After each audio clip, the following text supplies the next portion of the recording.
नमस्ते। तो आज का टॉपिक देख ही लिया है कि तांत्रिक के बारे में है कि अगर किसी तांत्रिक की डेथ हो जाती है तो क्या स्टिल उसके जो प्रोसेसेस हैं हमको फॉलो कर सकते हैं, या उसकी एनर्जी तांत्रिक की जो है आफ्टर डेथ भी क्या अफेक्ट ला सकती है हमारे घर पे या फॉर दैट मैटर हमारे जीवन में। तो इसका जवाब है बिल्कुल हाँ, ला सकती है। कई प्रोसेसेस हमारे पास आए हैं, केसेस हमारे पास आए हैं जिसमें हमने देखे हैं कि प्रोसेसेस इस तरीके के किए गए हैं। लेकिन देखो, ये तांत्रिक जो है ना, इस तरीके के जो तांत्रिक होते हैं वो काफ़ी फाइन तांत्रिक्स होते हैं। इट्स नॉट दैट कि कोई भी छोटे मोटे तांत्रिक विद ड्यू रिस्पेक्ट ये चीज़ कर सकते हैं। इसके लिए भी बहुत साधना और बहुत कहते हैं विद्या प्राप्त करनी ज़रूरी है। ओके, लेकिन हर इंसान विद्या प्राप्त करने के बाद अपने दिमाग के सीरीज़ को सही कई बार नहीं रख पाते। मेरा कहने का मतलब ये है कि जब पावर इंसान के हाथ में आती है या जीवन में आती है तो सबसे इम्पॉर्टेंट चीज़ जो उसको सीखनी चाहिए वो ये है कि उस पावर को मेंटेन कैसे करके रखना है या संभाल के कैसे रखना है। ओके, उसका गलत इस्तेमाल करना, किसी पे वशीकरण करना, किसी की लाइफ को कठपुतली की तरह बना देना, ये सब में कुछ नहीं रखा है। जो लोग ऐसा करते हैं उनके कार्मिक अकाउंट्स जो होते हैं, कर्मा कभी नहीं छोड़ता है किसी को भी। जब देवी देवताओं को नहीं छोड़ा तो हम मनुष्य, मैं हमेशा बोलती हूँ कि चाहे थोड़े दुख में रह लेना, थोड़े पीड़ा में रह लेना, लेकिन किसी को पीड़ा अननेसेसरीली मत देना। हाँ, जहाँ ज़रूरत पड़े किसी को सबक सिखाना है, किसी ने अगर आपके साथ गलत किया है और आप एक हद तक उसको देखे जा रहे हो, but now is the time, अब समय आ गया है कि जब हमेशा भी, जैसे कहते हैं ना, कृष्ण भगवान ने भी एक लिमिट के बाद पहले बोलने दिया, वो सुनते रहे, लेकिन एक समय आया जब उन्होंने बोला कि बस अब ये गिनती ख़त्म हुई, अब शब्दों की, और अब सीधा सर कटा उनका सुदर्शन चक्र से। यही पैटर्न होना चाहिए लाइफ में कि सहना, लेकिन जब इंसान सही हो तो इंसान को झुकना भी आना चाहिए। जब इंसान सही बात बता रहा हो तो बात को मान लेने में या उसको एक्सेप्ट करने में कभी ईगो नहीं आनी चाहिए इंसान की। और कई लोगों की ईगो को, कई लोगों की सेल्फ रिस्पेक्ट को कुछ लोग ईगो समझ लेते हैं, तो वो भी गलती नहीं करनी चाहिए।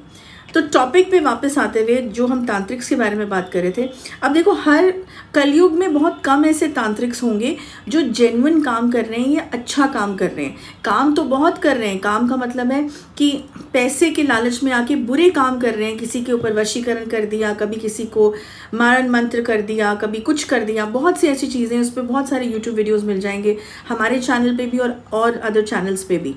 बट द पॉइंट इज़ कि यहाँ पर अगर उसकी डेथ हो जाती है उस तांत्रिक की, तो कई बार ऐसा प्रोसेस होता है कि वो अपने पर्सनल प्रोसेसेस भी कर रहे होते हैं अपने किसी जानने वाले को डिस्ट्रॉय करने के लिए, क्योंकि विद्या सीख ली। ये सबसे बड़ा गलत एस्पेक्ट है जो कभी नहीं करना चाहिए। जो तंत्र साधक भी हैं, जो अभी साधना शुरू किए हैं, मेरा हमेशा उनके लिए भी यही प्रीचिंग रहती है कि इस विद्या का गलत इस्तेमाल कभी ना करें।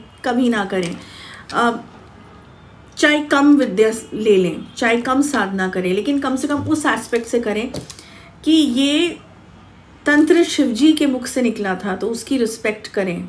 जो अल्टीमेटली तो सबने ऊपर जाना ही है और जवाब देना ही देना है, सो दैट वेज। एनीवेज, तो अगर किसी तांत्रिक ने इस तरीके की कोई किया है तो उसकी एनर्जी कई बार होती है वो बिल्कुल जाने को राज़ी नहीं होती। वो एनर्जी, तुमको नेगेटिव एनर्जी छोड़ने को तैयार नहीं होती।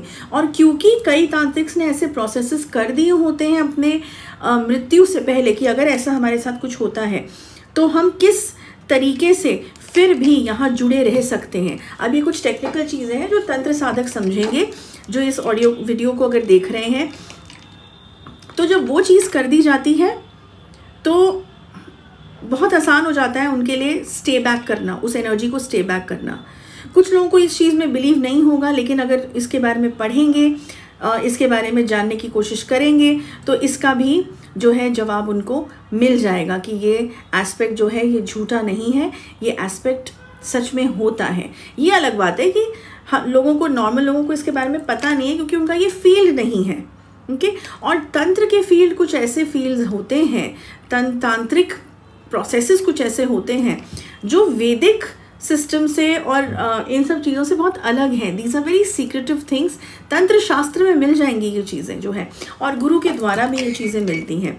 तो एनीवेज, तो ये अगर प्रोसेस किया हुआ है तांत्रिक ने, तो वो डेफिनेटली तुम्हारी लाइफ से नहीं जाएगा इवन मृत्यु के बाद, और उसके सिम्टम्स भी तुम्हें मिलेंगे कुछ। अब उसका प्रोसेस क्या था, उसका टारगेट क्या था, उस पर भी बहुत ज़्यादा चीज़ें डिपेंड करती हैं कि वो उसने ऐसा क्यों करा या वो क्या करना चाह रहा था। और अच्छा, हमेशा मैं बोलती हूँ हर प्रोसेस का एक रिन्यूअल टाइम होता है, मतलब उसको दोबारा से आगे बढ़ाने का एक सिस्टम होता है, और वो हमेशा 3 महीने में, महीने में, 6 महीने में, क्वार्टरली किया जाता है। ओके, अब वो एक अच्छा प्रोसेस भी हो सकता है और वो एक बुरा प्रोसेस भी हो सकता है, कि जैसे कि मैंने बताया कि इस सेक्शन में कर दिया जाता है डिपेंडिंग।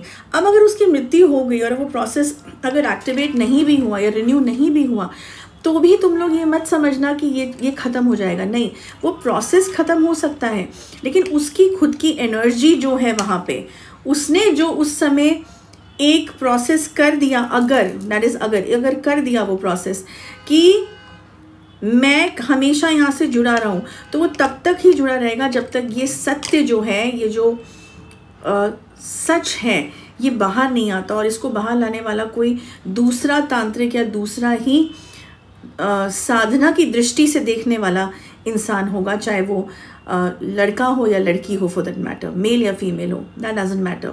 ओके, तो अगर ऐसा कुछ भी हो रहा है और वो जनरेशन टू जनरेशन होता रहेगा, कई बार ऐसा होता है कि अगर उस प्रोसेस को हमने नहीं ख़त्म किया या तांत्रिक की एनर्जी को हमने मृत्यु के बाद भी नहीं मुक्ति की तरफ भेजा, तो वो जनरेशन टू जनरेशन को एक श्राप की तरह लग के खा भी जाएगा। और ऐसे कई केसेस हमारे पास आए हैं, कई केसेस हमने बताए भी हैं। I think 1-2, I don't know, I don't remember, किसी एक बुक में मैंने शायद मेंशन भी किया है ये एक story about the tantrik thing. I don't remember कौन सी बुक में किया, because I have written already 5 to 6 books by now. तो उसमें भी आई थिंक मेंशन किसी में किया गया है कि हमारे पास ये केसेस इस तरीके के आए हैं। तो अगर ऐसा हो रहा है तो ये स्पेशलिस्ट ही इस चीज़ को इवन डायग्नोस कर पाएंगे और एंड इवन सॉल्व कर पाएंगे। ओके, तो इफ़ यू गोइंग थ्रू किसी भी तरीके की ऐसा चीज़, दिवाली आने वाली है, दिवाली से पहले मैं हमेशा बोलती हूँ सब लोगों को जो ब्लैक मैजिक में है या किसी भी सुपरनैचुरल चीज़ में है कि फंसे हुए हैं, कि चेक कम से कम करवा लो, चाहे हमसे करवा लो, चाहे कहीं और से करा लो, किसी भी रेफरेंस स्पेशलिस्ट से करा लो, बट गेट दिस चेक्ड, क्योंकि ये वरना बहुत भारी पड़ सकता है जब ऐसा कोई प्रोसेस सच में होता है। अब जिनको बिलीव है उनको बिलीव है, ये एक बहुत डिबेटेबल चीज़ें हैं। जिनको नहीं बिलीव है नहीं बिलीव है, लेकिन जिसके साथ हो रहा है उसके लिए ये वीडियो बहुत इम्पॉर्टेंट है। एंड जिनके लिए इम्पॉर्टेंट है वो हमें जीमेल पे लिख सकते हैं, टीम के साथ कोऑर्डिनेट कर सकते हैं, बट जीमेल पे लिखें। फ़ोन्स उठाने का ना समय है, और हमेशा मैं बोलती हूँ फ़ोन पे ना कांटेक्ट करें, जीमेल पे कांटेक्ट करें। ओके, या कोई अगर और रेफरेंस है जहाँ जा सकते हैं तो ज़रूर उस रेफरेंस से ठीक कराएं, लेकिन पता ज़रूर कराएं, क्योंकि ये बहुत एक डेंजरस चीज़ है जब एक तांत्रिक मृत्यु के बाद भी तुम्हें छोड़ने को राज़ी नहीं है। ओके, एंड ट्रस्ट मी, ये सब चीज़ें एग्जिस्ट करती हैं। If God exist then demon also exist, remember this. Okay, जय माँ काली।